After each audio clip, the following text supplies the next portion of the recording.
पत्र 7वी. पत्रावळ. कोकणात पुष्कळशा घरी पत्रावळीवर जेवण्याची पद्धत आहे. साधेपणात किती सुंदरता व स्वच्छता असते. ताटांना ती कलई लावा व ती पोटात दवडा घाण सारी. माझ्या वडिलांना पत्रावळीवर जेवणे फार आवडे.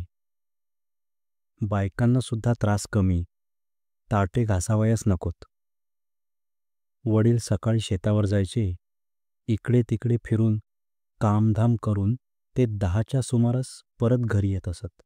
येताना फुले, पत्रावळीसाठी पाने, कोणा कुणब्याने दिली असली किंवा शेताच्या बांधावर केलेली असली तर भाजी असे घेऊन घरी यायचे. वडील मग स्नान करून संध्या पूजा वगैरे करावयास बसत. आम्ही शाळेतून आलेली मुले पत्रावळी लावावयास बसत असू.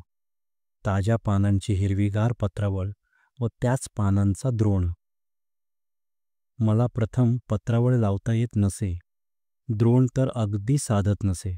आमच्या कोकणात एक म्हण आहे, पत्रावळी आधी द्रोणा तो जावई शहाणा. पत्रावळ लावण्यापूर्वी ज्याला तिच्याहून कठीण असा द्रोण लावता येईल तो जावई शहाणाच असला पाहिजे. घरातील मंडळी पत्रावळी लावीत बसत. कधी कधी प्रत्येकाने 5-5 पत्रावळी लावाव्यात असे आजी ठरवून टाकी व प्रत्येकास पाने वाटून देई. नाना प्रकारच्या पानांच्या पत्रावळी लावतात.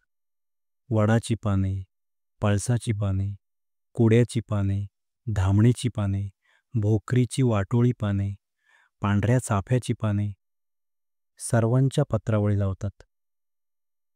श्राद्धाला मोहाच्या पानांचीही पत्रावळ कोणी मुद्दाम लावतात.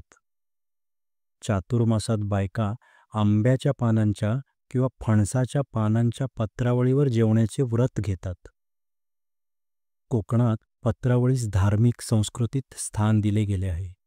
झाडांची व त्यांच्या पानांची ही केवढी थोरवी आहे.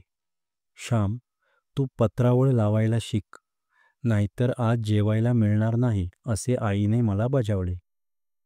मला लावायला येत नाही, मी काही लावणार नाही, मी रागानेच म्हटले.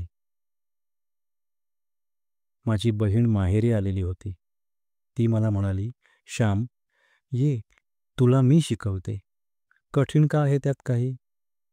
मला नको तू शिकवायला, जा. मी उर्मटपणे त्या प्रेमळ बहिणीस उत्तर दिले. माझी अक्का फारच सुंदर पत्रावळ लावीत असे. माझे वडील ही पत्रावळ व द्रोण लावण्यासाठी गावात प्रसिद्ध होते. आमच्या गावात राम भटजी म्हणून एक होते. त्यांची तर आख्यायिकाच झाली होती.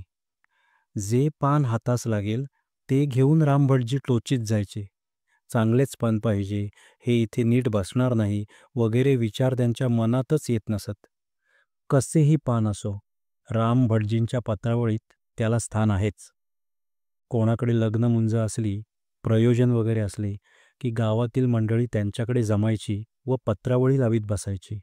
गप्पा गोष्टी करीत सहकार्याने कामे करायची.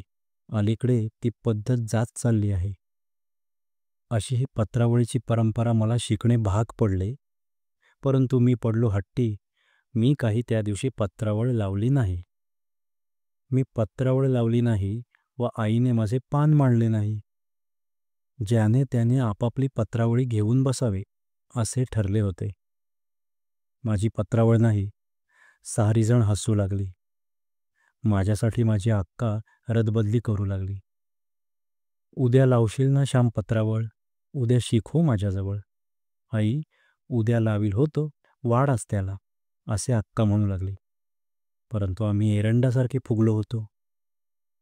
मी नाहीच लावणार, जा, नका वाढू मला जेवायला, माझे आडले आहे खेटर, मी तस्सा उपाशी राहीन, असे रागाने म्हणत मी ओसरीवर गेलो.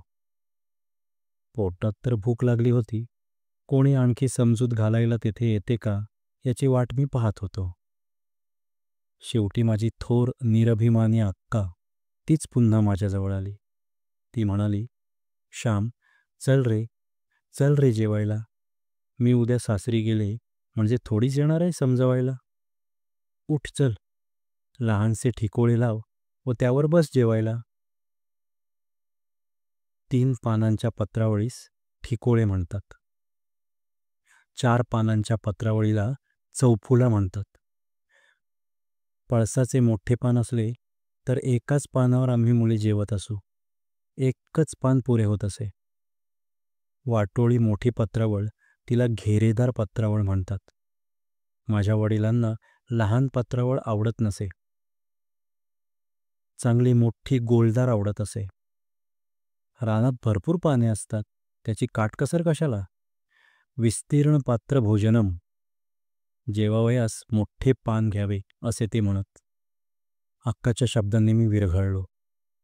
सासरी गेल्यावर ती थोडीच रुसणाऱ्या भावाजवळ आली असती. 2 दिवस ती आली होती, तरी मी तिच्याशी नीट वागलो नाही. मला वाईट वाटले व डोळ्यात पाणी आले. अक्काने माझ्या हातात पान दिले. हे खाली आधाराला लाव असे ती म्हणाली. मी हातात एक चोय घेतली व टाका लावला, परंतु चोय फार लोचट होती व टाका तुटेना. श्याम, ही दुसरी घे चोय, ही चांगली आहे असे म्हणून अक्काने दुसरी चोय जुडीतून काढून दिली. कसे तरी मोठे मोठे टाके घालून मी ठिकोळे तयार केले व घरात नेले. ही माझी पत्रावळ, वाढ मला, मी आईला म्हटले. हातपाय धुवून आलास का पण, आईने विचारले.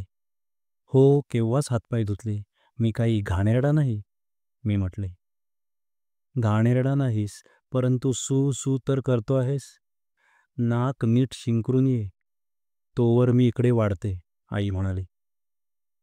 मी नाक स्वच्छ करून आलो व जेवायला बसलो. पोटभर जेव चांगला, उगीच हट्ट करतोस. तो शेजारचा वासू एवढासा आहे, पण कशी छान लावतो पत्रावळ, आई बोलत होती.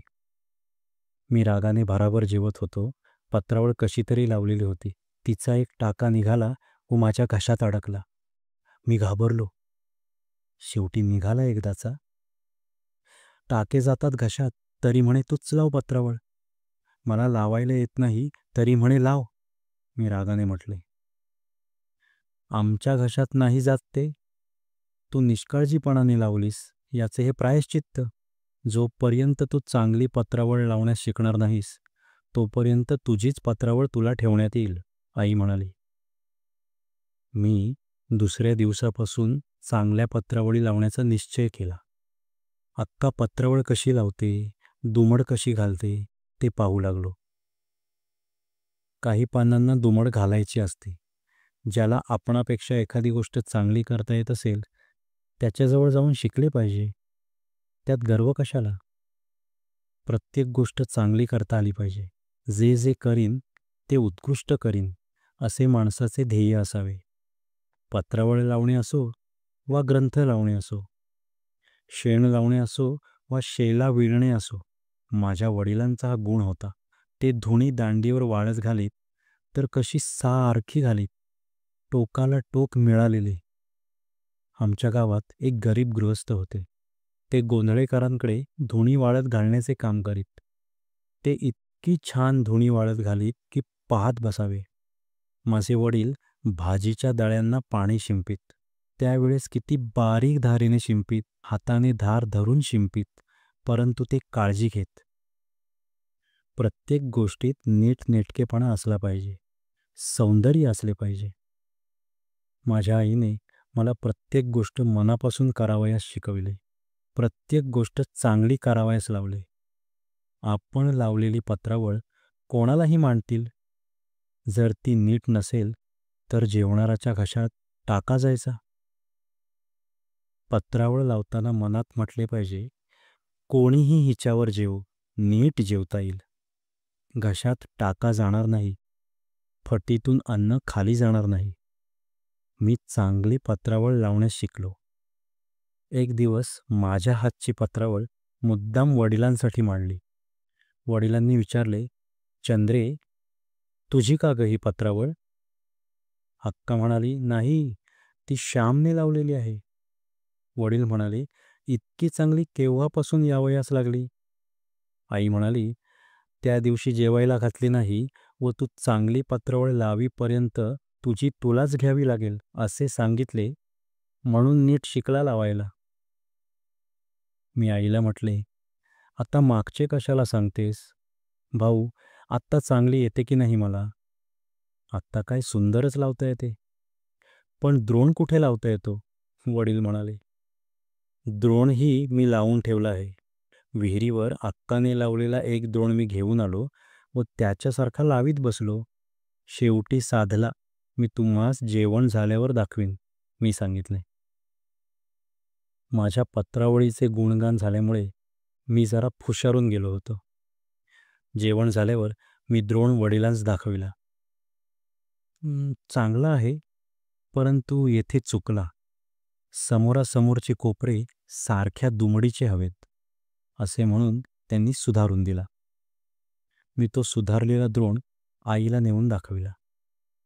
आत्ता कोण रागे भरेल? उगीच हट्ट करतो व मला हे येणार नाही, मला ते येणार नाही म्हणतोस. देवाने ज्याला हातपाय दिले त्याला सारे काही करता येते. मनात मात्र हवे. चंद्रे, याला एक जर्दाळू दे, शिकल्याबद्दल खाऊ. आईने सांगितल्याप्रमाणे अक्काने फडताळातून एक जर्दाळू काढून मला दिला. तो किती गोड लागला. समुद्रमंथनानंतर देवांना अमृतही तितके गोड लागले नसेल. गोडी वस्तूत नसून वस्तूसाठी केलेल्या श्रमात आहे. कर्मातच आनंद आहे. या पुस्तकातील पुढील कथा ऐकण्यासाठी सचिन धुमाळ म्युझिक या चॅनलला नक्की सबस्क्राईब करा आणि हे व्हिडिओ आपल्या मित्रांना, नातेवाईकांना शेअर करा, जेणेकरून त्यांनाही या गोड कथांचा आनंद घेता येईल. धन्यवाद.